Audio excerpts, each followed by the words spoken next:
নমস্কার বন্ধুরা, পূজা পদ্ধতি চ্যানেলে আপনাদের সবাইকে ওয়েলকাম। তো আগের ভিডিওতে আমরা দেখেছিলাম গণেশাদি পঞ্চদেবতার পূজা। তার আগের ভিডিওতে আমরা দেখেছিলাম গুরুদেবের পূজা। প্রথমে গুরুর পূজা হয়, তারপরে দেখেছিলাম গণেশাদি পঞ্চদেবতার পূজা। আর আমরা যখন ধ্যান মন্ত্রের মানেগুলো বলছিলাম তখন আমরা দেখেছিলাম, তখন বলেছিলাম যে গণেশাদি পঞ্চদেবতার পুজোর আগে ইষ্টদেবের পুজো করতে হয়। তো সেটা আমরা দেখাইনি, কারণ ইষ্টদেবের পুজো তো একটা জেনারেলাইজড হবে না, এক একজনের জন্য এক এক রকমের হবে। তাই জন্য ইষ্টদেবের পুজোটা আমরা দেখাইনি, গণেশাদি পঞ্চদেবতার পুজোটা দেখেছিলাম। তো গণেশাদি পঞ্চদেবতার পুজোর পরে যেখানে বানেশ্বর শিব থাকবে, সেই বানেশ্বরের পুজো করতে হবে। বান লিঙ্গ যেটাকে বলে, সেই বানেশ্বরের পুজো করতে হবে। সেই শিবের বানলিঙ্গতে হয়তো শিব আমরা নর্মাল শিব পুজো করেছি, সেই লিঙ্গতেই আবার বানেশ্বরের আলাদা পুজো হবে। সেখানে বানেশ্বরের আলাদা ধ্যান আছে। বানেশ্বরের আবাহন নেই, আবাহন হয় না বানেশ্বরের। তো বানেশ্বরের আলাদা ধ্যান আছে, সেই আলাদা মন্ত্রে আমরা পুজো করব বানেশ্বরের শিবে। বানলিঙ্গ থাকলে, না থাকলে ঠিক আছে। আচ্ছা, বানেশ্বরের পুজোর পর মানে প্রথমে গুরু পুজো হলো, তারপর পঞ্চদেবতা পুজো হলো, তারপর বানেশ্বর পুজো হলো।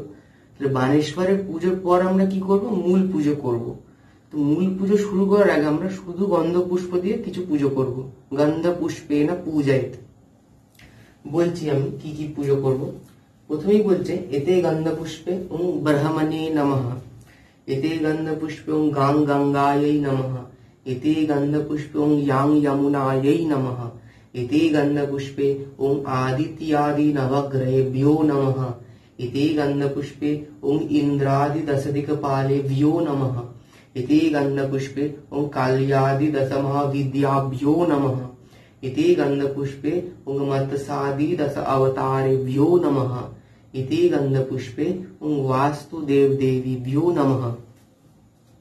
आरो আছে তারপরেরটা হচ্ছে इति गंधपुष्पे ओम कुल देव देवीभ्यो नमः, इति गंधपुष्पे ओम इष्ट देव देवीभ्यो नमः, इति गंधपुष्पे ओम क्षेत्रपालगणेभ्यो नमः, इति गंधपुष्पे ओम सर्वाभ्यो देवेभ्यो नमः, इति गंधपुष्पे ओम सर्वाभ्यो देवीभ्यो नमः বা सर्वदेवेभ्यो नमः, सर्वदेवीभ्यो नमः, इति गंधपुष्प सर्ववाहनेभ्यो नमः। এই পুজো করলাম গন্ধ পুষ্প দিয়ে। এরপর আমরা মূল পুজো শুরু করব। তো মূল পুজো শুরু করব ষোড়শোপচার যে পুজোটা, সেটা আমরা পরের ভিডিওতে দেখাবো। তার আগে আরেকবার মূল পুজোতে করন্যাস অঙ্গন্যাস ওগুলো বলছি আমি, ওগুলোতে আসছি। আচ্ছা, ওগুলো বলে দিই, তারপর একটা কথা বলছি আমি। আচ্ছা, প্রথমে মূল পুজো শুরু করার আগে আমাদের কারান্যাস করতে হবে। ওম, আচ্ছা, মূল মন্ত্রে কারান্যাস করবো। ওম ऐं अंगुष्ठाभ्याम नमः, ओम ऐं तर्जनीभ्याम स्वाहा, ओम ऐं मध्यमाभ्याम वषट्, ओम ऐं अनामिकाभ्याम हुं, ओम ऐं कनिष्ठाभ्याम वोषट्, ओम ऐं करताल पृष्ठाभ्याम अस्त्राय फट्, ओम ऐं हृदयाय नमः, ओम ऐं शिरसि स्वाहा, ओम ऐं शिखाय वषट्, ओम ऐं कवचाय, ओम ऐं नेत्रत्रयाय वषट्, ओम ऐं करताल पृष्ठाभ्याम अस्त्राय फट्। এই হলো কারান্যাস অঙ্গন্যাস। এবার আবার পুনর্বার দেবীর ধ্যান করে নেবো আমরা। ওম তারণা সকলম ইন্দ্রিয় বিভ্রতি বলে পুরো ধ্যানটা করব।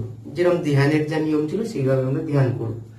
আচ্ছা, তারপরে ধ্যানের পরে আমরা পুজো, ধ্যানের যে পুষ্পটা সেটা আমরা সামনে স্থাপিত তাম্র পাত্র থেকে আমরা দিতে পারি, অথবা ঘটে দিতে পারি।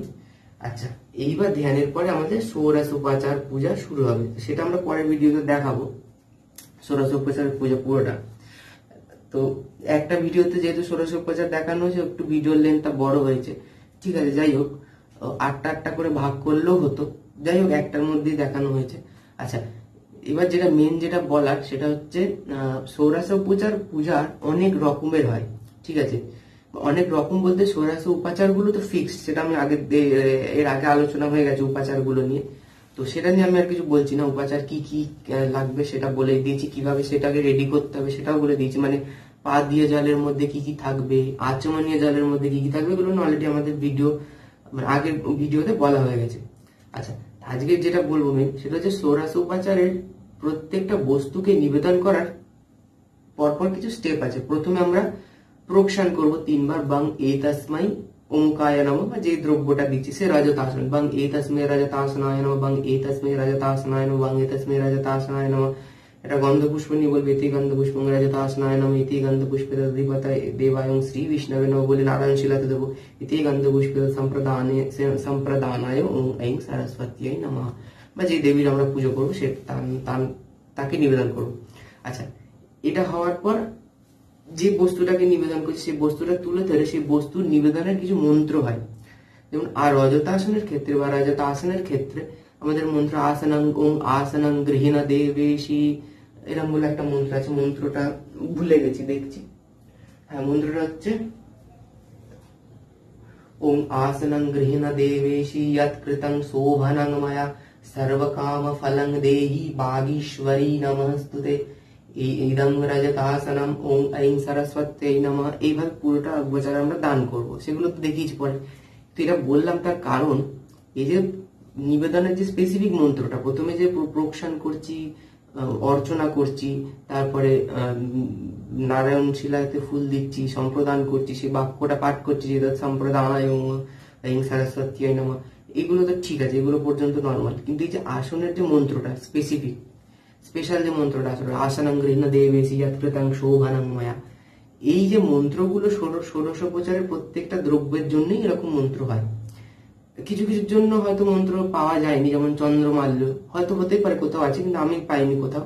আচ্ছা, যে কিছু কিছু দ্রব্যের জন্য হয়তো মন্ত্র পাওয়া যায়নি, আমি পাইনি, হয়তো হতেই পারে কোনো জায়গায় আছে, আমি পাইনি।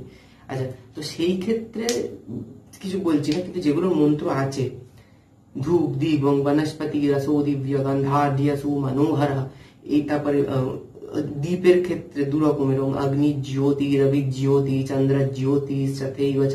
তারপরে এটা একটা চার একটা রকমের হয় সুপ্রকাশ মহাদীপ। এই যে মন্ত্রগুলো আছে সেটাতে আমার যেটা বলার সেটা হচ্ছে মন্ত্রগুলো বিভিন্ন রকমের হয়। মানে হতেই পারে একজন এক এক রকম মন্ত্র ফলো করছে। মানে আমরা যদি 10-15খানা বই ঘাঁটি, তাহলে দেখবো এক একটা বইতে এই উপাচার দানের যে মন্ত্রগুলো এক এক রকম। কেন, এগুলো তো কোনো বেদের থেকে পাওয়া যায়নি বা বৈদিক মন্ত্র না, তো সেই জন্য এইগুলো এক এক রকম ভাবে কিছু কিছু জায়গায় চেঞ্জ হয়ে যায়, বা কোথাও পুরোটাই আলাদা। যেমন আমরা তাম্বুলের ক্ষেত্রে দেখি নর্মাল যে আমরা মানে আমি প্রথমে যে মন্ত্রটা শিখেছিলাম সেটা হচ্ছে ওং ফলপত্র সমায়ুক্তং কর্পূরাদি সমন্বিতম বা কর্পূরাদি সুবাসিতম, এই ধরনের কিছু একটা ছিল। আর একটা জায়গায় আমি দেখলাম সেখানে বলছে, সেখানে মন্ত্রটাও মনে, সেখানে খদির ফদির মানে পানের ভিতরে যে আরো মশলাগুলো থাকে সেইগুলোর উল্লেখ আছে। আবার জলঞ্চ শীতলং স্বচ্ছং নিত্যং শুদ্ধং মনোহরম, এটা যেরকম আমরা স্নানীয়তে বলি, পানীয় ক্ষেত্রেও এই ধরনের মন্ত্র আবার উল্লেখ করা হয়েছে কোথাও কোথাও। তারপরে দ্বীপের ক্ষেত্রে তো 2 ধরনের বললাম, একটা হচ্ছে অগ্নি জ্যোতি, রবি জ্যোতি, চন্দ্র জ্যোতি তথৈব চ।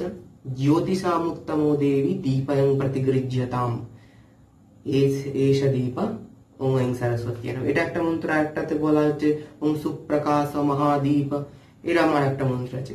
ধূপের ক্ষেত্রেও 2 রকম পাওয়া যায়। প্রথম লাইনটা সেম, বনস্পতি রসো দিব্য গন্ধাঢ্য সুমনোহর। একটা জায়গায় বলা হচ্ছে মায়া নিবেদিত ধূপয়ং ভক্তং প্রতিগৃহ্যতাম, আর একটা জায়গায় বলা হচ্ছে আগ্রেয়ং সর্বদেবানাং, এরকম ভাবে একটা লাইন বলা হচ্ছে। তো আমার যেটা মূল বক্তব্য সেটা হচ্ছে এই মন্ত্রগুলো কিছু কিছু জায়গায় চেঞ্জ হতে পারে, কিন্তু কোনোটা ভুল না, এক একজন মিনিংটা সেম। যে দেখো আমি দেবী এই হচ্ছে বস্তুটা, সে বস্তুটা সম্পর্কে কিছু বললাম। যে মোদকের ক্ষেত্রে আমরা মোদকাং স্বাদু সংযুক্তং শর্করাদি বিনির্মিতম, অর্থাৎ শর্করা দিয়ে বানানো। পানের ক্ষেত্রে আমরা দেখলাম, তাম্বুলের ক্ষেত্রে ফলপত্র সমাযুক্তং কর্পূরাদি সুবাসিতম, কর্পূরের গন্ধ বেরোচ্ছে পান থেকে। তো এই ধরনের কিছু ডেসক্রিপশন বলা হলো বস্তুটা সম্পর্কে, এবং তারপরে বলা হচ্ছে যে তুমি সেটা গ্রহণ করো। গৃহীণ দেবী সরস্বতী বা গৃহানামে, এ ধরনের কিছু বলা হচ্ছে। গৃহানামে বাগীশ্বরী, গ্রহণ করো তুমি। মেন সবকটা যত রকমেরই মন্ত্র সবার ইনার মিনিংটা সেম, যে তুমি নাও, গ্রহণ করো, এই বস্তুটা দিচ্ছি আমি, তুমি গ্রহণ করো।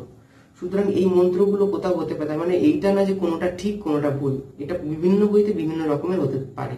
এবং এটা এতটাই বৈচিত্র্য, মানে এত রকমের দেখা গেছে যে আমি সবকটা যদি বলি তাহলে অনেক, মানে একটা ভিডিওতে বলা সম্ভব না। মানে ধূপেরই হয়তো 2-3টে ভিডিও বলছি, ধূপেরই হয়তো 2-3 রকমের মন্ত্র, দীপের 2 রকম, তাম্বুলের 3-4 রকমের মন্ত্র দেখলাম। আচমনীয়র একটা হয় মন্দাকিনিয়া সুজাদবারি সর্ব পাপ হরং, হ্যাঁ সর্ব পাপ না, ওটা মানে পাদ্যের ছিল, ত্রায়স্বে শারদে দেবী ছিল। তো আচমনীয় মন্ত্রটা ছিল মন্দাকিন্যাস্তু ইয়াদবারি, এটা ছিল। আর পুনরাচমনীয়তে বলবো, কারণ আচমনীয় তো ফার্স্ট টাইম দেয়, ফার্স্ট টাইমে মন্দাকিন্যাস্তু ইয়াদবারি বলবো। সেকেন্ড টাইম বা থার্ড টাইমে যতবার পুনরাচমনীয় দেবো আমরা, তখন বলবো ওম উচ্ছিষ্টপ্যা সুচির্বাপি ইয়স্য স্মরণ মাত্রতঃ, অর্থাৎ উচ্ছিষ্টকে সূচি করার হেতু আমি জলটা তোমাকে দিচ্ছি। তাহলে প্রথমবার উচ্ছিষ্ট ছিল না, তাই প্রথমে আচমনীয়তে শুধু মন্দাকিন্যাস্তু ইয়াদবারি বললাম। পুনরাচমনীয়ের ক্ষেত্রে উচ্ছিষ্টপ্যা সুচির্বাপি কেন বলছি, কারণ পুনরাচমনীয় কখন দিচ্ছি, মধুপর্কের পর, অর্থাৎ মধুপর্ক গ্রহণ করার পর দেবীর মুখটা উচ্ছিষ্ট হয়েছে, সেইটা ধোয়ার জন্য আমরা পুনরাচমনীয় দিচ্ছি, তাই জন্য বলছি উচ্ছিষ্টপ্যা সুচির্বাপি ইয়স্য স্মরণ মাত্রতঃ। তেমনি নৈবেদ্যর পরেও আমরা যখন পুনরাচমনীয় দেবো, সেম মন্ত্রই দেবো, উচ্ছিষ্টপ্যা সুচির্বাপি ইয়স্য স্মরণ মাত্রতঃ। তাহলে উচ্ছিষ্টকে সূচি করার হেতু আমরা জল। আবার স্নানীয়তেও প্রচুর রকমের স্নানীয় মন্ত্র দেখা যায়, আমরা যেটা বেশি প্রচলিত সেটাকেই আমরা গ্রহণ করেছি, সেটা হচ্ছে আমাদের জলঞ্চ শীতলং স্বচ্ছং নিত্যং শুদ্ধং মনোহরং স্নানার্থং তে প্রয়চ্ছামি গৃহান বাগেশ্বর, এই ধরনের কিছু একটা ছিল। তো এইটা আমরা বলেছি। তো আমার যেটা মেন বক্তব্য ছিল সেটা হচ্ছে মন্ত্রের তারতম্য থাকতে পারে, কোনটা ভুল না। কারো কাছে যদি যে কোনো বই থাকে, সেই বইতে যে মন্ত্রটা আছে সে বইটাই বলতে পারে, নট নেসেসারি আমি যেটা বলছি সেটা ঠিক বা আমি যেটা বলছি সেটা ভুল, অন্যগুলো ঠিক, এরকমটা মোটেই না। যে কোনো মন্ত্রই ষোড়শ উপাচারের মন্ত্র হিসেবে ইউজ করা যেতে পারে বইতে থাকলে, অবভিয়াসলি। মানে যে বই লিখেছে সে নিশ্চয়ই বুঝে শুনেই লিখেছে, উল্টো পাল্টা মন্ত্র লিখবে না। আচ্ছা, এটা গেল। আর একটা জিনিস যেটা বলার, সেটা হচ্ছে ধূপের ক্ষেত্রে একটা জিনিস বলি, সেটা হচ্ছে আমাদের গ্রামারটা একটু মেনটেন করতে হবে। সেটা হচ্ছে নাম্বার, সিঙ্গুলার প্লুরাল, এগুলো মাথায় রাখতে হবে। আমরা যখন ধূপের ষোড়শ উপাচার, আমি এটা বলছি তার কারণ আমি দেখেছি একটা জায়গায়, সেই জন্যই বলছি। সেটা হচ্ছে ধূপ ষোড়শ উপাচারের পুজো হচ্ছে মানে স্পেশাল ব্যাপার, সবার মনের মধ্যে একটা এরকম আসে যে পঞ্চোপচারে যে পুজোগুলো হয়েছে বা দশোপচারে যে পুজোগুলো হয়েছে সেগুলো ছোট ছোট ছোট ছোট, নৈবেদ্যের ক্ষেত্রে দেখি ছোট, বা আদার যে উপাচারগুলো সেগুলো সংক্ষিপ্ত বা কম কম কম কম। ষোড়শ উপাচারে আমরা একটু স্পেশাল সাজিয়ে দিতে চাই, সবারই মনের মধ্যে এটা হয়, ভুল কিছু না, ঠিক আছে। ষোড়শ উপাচার স্পেশাল পুজো, তো ষোড়শ উপাচারে পুজো করতে গিয়ে আমরা অনেক সময় দিই, মানে বেশি মানে স্পেশাল দিতে গিয়ে কি করি, অনেক সময় একটা ধূপের জায়গায় বান্ডিল অফ ধূপ নিয়ে সম্প্রদান করে দিই। সে অসুবিধা কিছুই নেই, ধূপ অনেকগুলো দেওয়া যায়, কিন্তু মন্ত্রটা সেখানে চেঞ্জ হবে। কারণ একটা ধূপের ক্ষেত্রে যেরকম ভাবে হবে বং এ তসময় ধূপায় নমঃ, আর দুটো ধূপ হলে দ্বিবচন, ধূপের যে দ্বিবচন অর্থাৎ দ্বিবচন সেই ওয়ার্ডটা ইউজ হবে শব্দরূপ যদি আমরা দেখি। আবার বহু বচনের ক্ষেত্রে অনেকগুলো হবে, যেমন পুষ্পের ক্ষেত্রে আমি বলেছি ভিডিওতে যে একটা পুষ্প হলে বলবো বং এ তসময় গন্ধ পুষ্পায় নমঃ, বং এ তসময় সচন্দন পুষ্পায় নমঃ। কিন্তু যখন অনেকগুলো পুষ্প থাকে বং এতে ভ্য পুষ্পে গন্ধ পুষ্পে ভ্যো নমঃ, এরকম ভাবে পুষ্পে ভ্যো।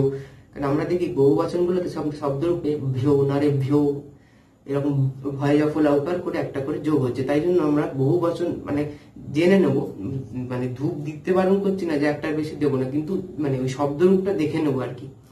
যে বইতে লেখা থাকে মেনলি একটা ধূপেরই জন্য, তাহলে সেইটা যদি অ্যাপ্লাই করি গ্রামারটা ভুল হয়ে যাবে, সেটাই বললাম আর কি।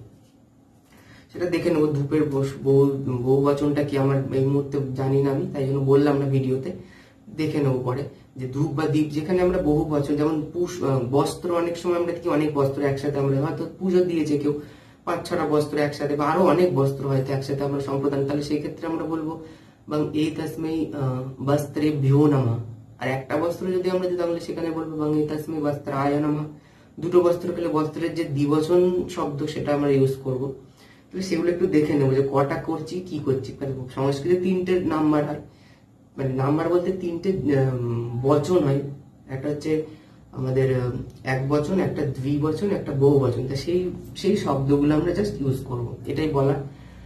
আর এগুলো খেয়াল রাখবো। আর একটা কি বলবো ভাবছিলাম, হ্যাঁ আর একটা যেটা বলবো ভাবছিলাম, ষোড়শ উপাচারে অনেক কিছু দেওয়া যায়। আমার ভিডিওটাতে আমি জাস্ট বেসিক জিনিসগুলো দেখিয়েছি, কিরকম যেগুলো আমরা শ্লোকে বলেছিলাম ঠিক সেইগুলোই দেখিয়েছি, এক্সট্রা কিছু দেখাইনি। তো অনেক কিছু দেওয়া যেতে পারে চাইলে, সেটা আমি দেখাইনি, কিছু দেওয়া যেতেই পারে। যেমন স্নানীয়র পরে আমরা ডাইরেক্ট, স্নানীয়র পরে তো গন্ধ দেওয়া হয় দশোপচার, এবার ষোড়শ উপাচার হলে স্নানীয়র পর বস্ত্র দেওয়া হয়, বস্ত্রের পর আভরণ দেওয়া হয়, সেটা স্বর্ণাভরণ বা রজতাভরণ হতে পারে, দু রকমের আভরণই দেওয়া যেতে পারে। মন্ত্রে সেরকম উল্লেখ, অর্থাৎ সোনার আভরণ হলে সেখানে আমরা বলবো বং এতস্মৈ স্বর্ণাভরণায় নমঃ, লাস্টে বলবো এতৎ স্বর্ণাভরণায় ওম ঐং সরস্বত্যৈ নমঃ, বা যে দেবীকে পুজো করবো তার নাম। রজত অর্থাৎ রূপোর আবরণ হলে আমরা সেরকম ভাবে মন্ত্রটা বলবো বং এতস্মৈ রজতাভরণায় নমঃ, বং এতস্মৈ রজতাভরণায় নমঃ, এবং লাস্টে বলবে এতৎ রজতাভরণম ওম ঐং সরস্বত্যৈ নমঃ। সেখানেও আবার যদি একটা গয়না হয় এক বচন ওয়ার্ড, অনেকগুলো গয়না হলে বহু বচন ওয়ার্ড, সবকিছুর ক্ষেত্রেই তাই করবো, শুধু এক ধূপ বা পুষ্প না, যে কোনো যদি আমাদের অনেক কিছু একসাথে যদি থাকে তাহলে বহু বচন ওয়ার্ডটা আমরা অ্যাপ্লাই করবো। সেটা হলো যেটা বলছিলাম যে বস্ত্রের পরে আভরণ দিলাম, আভরণের পরে অনেক সময় আমরা দেখতে পাই সিন্দুর আভরণ অর্থাৎ সিন্দুর, অলক্তাভরণ অর্থাৎ অলক্ত মানে হচ্ছে আমাদের এই আলতা। আচ্ছা, অলক্তাভরণ হলো, তারপরে আমাদের কি থাকে সিন্দুর, আলতা, আমাদের শঙ্খ বলায়, শঙ্খ বলায় মানে হচ্ছে শাখা, বলায় মানে কি রিং, তাহলে শাখার রিং মানে শাখা যেটাকে বলি আমরা, সাদা রঙের যে চুড়িগুলো হয়, অর্থাৎ শাঁখটাকে এরকম স্লাইস করে করে গোল যে রিংটা হয় ওই হাতে পরার জন্য শাখা পলা যে পরা হয় সেই শঙ্খ বলায়, প্রবাল বলায় অর্থাৎ পলা, লৌহ বলায় অর্থাৎ লোহার একটা থাকে, মানে দুটো শাখা থাকে, দুটো পলা থাকে, দুটো দুটো করে, আর যে লোহার যেটা থাকে ওটা একটা থাকে, ওটা একটা হাতে পরার জন্য হয়। তো ওই শঙ্খ বলায়, লৌহ বলায়, প্রবাল বলায়, এগুলো আলাদা আলাদা করে আমরা নিবেদন করতে পারি। দর্পণ আলাদা করে, আমরা দর্পণটা যদিও দেখেছিলাম অষ্টাদশ উপাচারের ক্ষেত্রে, আমরা দর্পণটা আলাদা করে নিবেদন করতে পারি। আচ্ছা, এরকম বিভিন্ন ধরনের জিনিসপত্র আলাদা আলাদা করে নিবেদন করতে পারি। কঙ্কতিকা আলাদা করে নিবেদন করতে পারি, উপভূষণম আলাদা করে নিবেদন, যা যা থাকে আলাদা করে নিবেদন, প্রত্যেকটা আলাদা মন্ত্রও রয়েছে। শঙ্খবালার আলাদা মন্ত্র, সিন্দুরের জন্য আলাদা মন্ত্র, সেরকম শিরোর ভূষণম এরকম বলে একটা মন্ত্র রয়েছে। সর্বাধিক সুন্দর না এরকম কিছু একটা মন্ত্র ছিল সিঁদুরের মন্ত্রটা, মানে ওখানে বলতে চেয়েছে শিরোর ভূষণ অর্থাৎ মাথার ভূষণ, এবং সব থেকে অধিক সুন্দর ভূষণ, এটা বাংলা মিনিংটা, তাই আমি শ্লোকটা ভুলে গেছি, শিরভূষণ সম্ভুবম এরকম যেটা ছিল। তো আলতার জন্য একটা আছে যে পায়ে তোমার আলতা পাদপদ্মে দিচ্ছি, মানে এরকম একটা শ্লোক ছিল। তো এগুলো আমরা আলাদা আলাদা করে অবশ্যই নিবেদন করতে পারি, কিন্তু আমি এগুলো দেখাইনি, এগুলো অবশ্যই আমরা নিবেদন করতে পারি। আমি আমার ভিডিওটাতে দেখাইনি, আমি আমার ভিডিওটাতে ডাইরেক্ট স্নানীয়র পর বস্ত্র, বস্ত্রের পর আভরণ, আভরণের পরে গন্ধতে চলে গেছি। সেখানে বলা হয় যে শরীরান্তে না জানামি চেষ্টাং নৈব চ নৈব চ ময়া নিবেদিতং গন্ধান প্রতিগৃহ্য বিলিপ্যতাম। তো গন্ধেরও মনে হয় দু রকমের আমি মন্ত্র দেখলাম, তো যাই হোক মনে পড়ে গেল বলে বললাম। তো মন্ত্র অনেক রকমের হতে পারে, কনফিউশনের কোনো ব্যাপার না, মন্ত্রগুলো অবশ্যই বই থেকেই নেওয়া। তো মন্ত্র সবই ঠিক, কোনো মন্ত্র ভুললাম সেটা দেখে নিতে হবে, যদিও বইতে থাকলে অবশ্যই ঠিকই থাকবে। আর ওই নাম্বারটা একটু খেয়াল করবো যে কটা দিচ্ছি সেই অনুযায়ী বলবো। আর এইটুকুই বলার ছিল আজকে ভিডিওতে। পরের ভিডিওতে আমরা দেখবো যে ষোড়শ উপাচারের পূজা। তো নমস্কার, ভিডিওটা ভালো লাগলে অবশ্যই লাইক করবেন, আর আমাদের চ্যানেলটিকে অবশ্যই সাবস্ক্রাইব করবেন। নমস্কার।